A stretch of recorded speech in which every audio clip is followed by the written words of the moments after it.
So, when we see the sword coming, we're supposed to warn whether good or bad. And there's a sword coming because it's foretold, and history tends to repeat.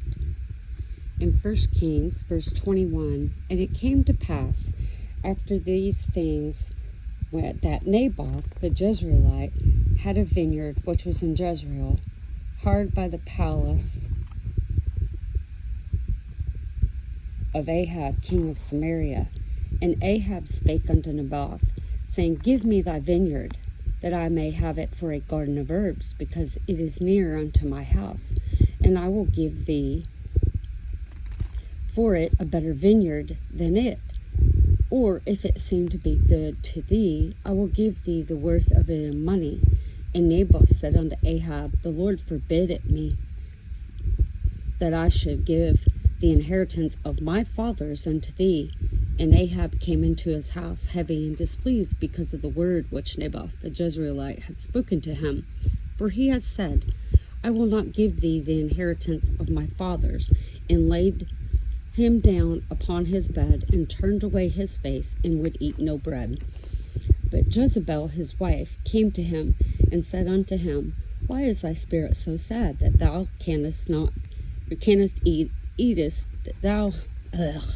the way it's worded, why is thy spirit so sad, that thou eatest no bread?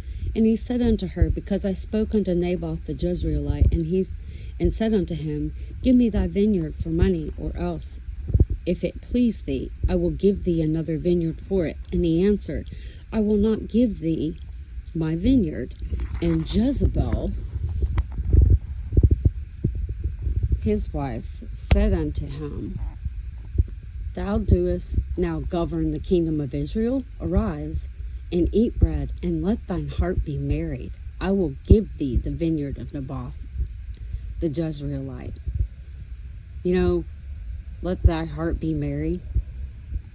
Kind of reminds me of the Bible verse, and I'm not sure where it's out of. Eat and be merry, for tomorrow we shall die. Kind of makes you wonder if there's a correlation.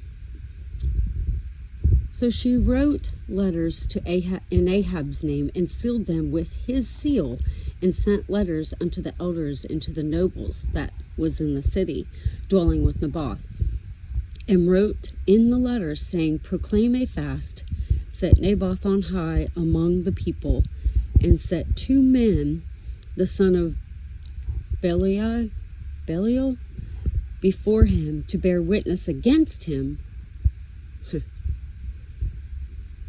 saying, Thou didst blaspheme God and the king, and carry him out, and stone him that he may die. And the men of his city, even the elders and the nobles, who were the inhabitants in his city, did as the shadow's rubbing on the phone, did as Jezebel has said unto them, as it was written in the letters which she had sent unto them. They proclaimed a fast, and set Naboth on high among the people. And there came 2 men, children of Belial, sat before him, and the men witnessed against him, even Naboth, in the presence of the people, saying, Naboth did blaspheme God and the king.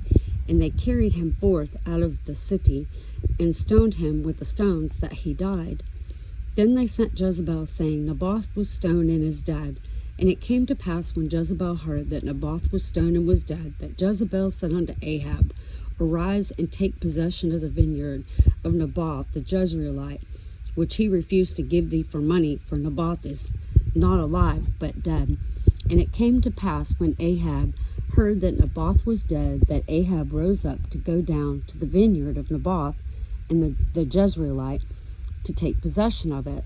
And the word of the Lord came unto Elijah the Tishbite, saying, Arise, go down to meet Ahab the king of Israel, which is in Samaria. Behold, he is in the vineyard of Naboth, whither he hath gone down to possess it. And thou speakest unto him, saying, Thus saith the Lord, Hast thou killed and also taken possession? And thou shalt speak unto him, saying, Thus saith the Lord, in the place where the dogs licked the blood of Naboth, shall the dogs lick thy blood, even thine. And Ahab said unto Elijah, Thou hast found me, O mine enemy. And he answered, I have found thee, because thou hast sold... lost my place. Stop, Shadow. Sold thyself to work evil in the sight of the Lord. Behold, I will bring evil upon thee, and will take away thy posterity, and will cut thee off from Ahab, him that pisseth against the wall, and him that shut up and left in Israel, and will make thine house like the house of Jeroboam the son of Nebat, and like the house of Baasha the son of Asha, for the provocation wherewith thou hast provoked me to anger, and made Israel to sin. For Jezebel also spake unto the Lord, saying, The dogs shall eat Jezebel by the wall of Jezreel, and him that dieth of Ahab in the city the dogs shall eat, and him that dieth in the field shall the fowls of the air eat. But there is none unlike to Ahab, which did sell himself to work wickedness in the sight of the Lord, who Jezebel his wife stirred up, and the very abominable, and did very abominably in the following of idols, according to all the things as did the Amorites, and the Lord had cast out before the children of Israel. And it came to pass, when Ahab heard these words, he rent his clothes, and put sackcloth upon his flesh, and fasted, and lay in sackcloth, and went softly. And the words of the Lord came to Elijah the Tishbite, saying, Seest thou how Ahab humbleth himself before me?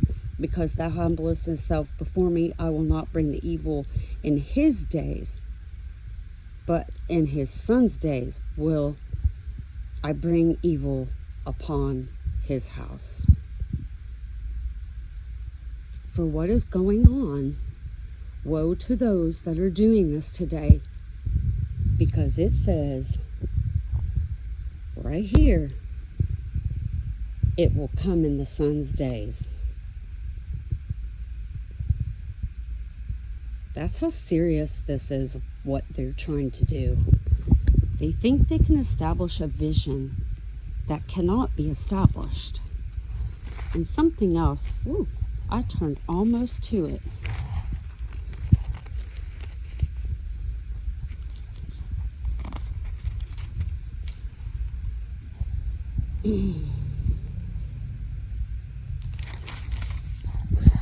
I guess it starts in 2 Kings 9, and it starts at verse 30. Is it 30?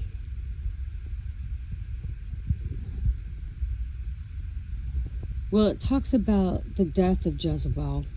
Ahab's kin was destroyed, and the massacres of the Baal worship, which is pretty much what we're having today. They've just renamed it to create confusion.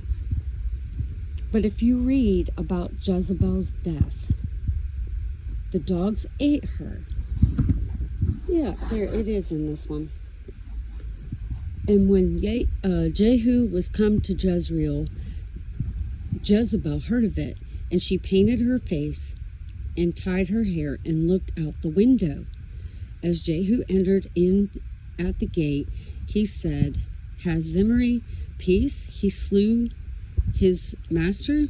He lifted up his face to the window and said, Who is on my side? Who? And there looked out to him 2 or 3 eunuchs and said, Throw her down. So they threw her down, and some of her blood was sprinkled on the wall and on the horses, and he trode her underfoot. And when he come in, he did eat and drink, and said, Go, see now this cursed woman, and bury her, for she is a king's daughter. And they went to bury her, but they found nothing than her skull, her feet, and the palms of her hands. Wherefore they came again and told him, and said, This is the word of the Lord, which he spake by the servant Elijah the Tishbite, saying, In the portion of Jezreel shall dogs eat the flesh of Jezebel.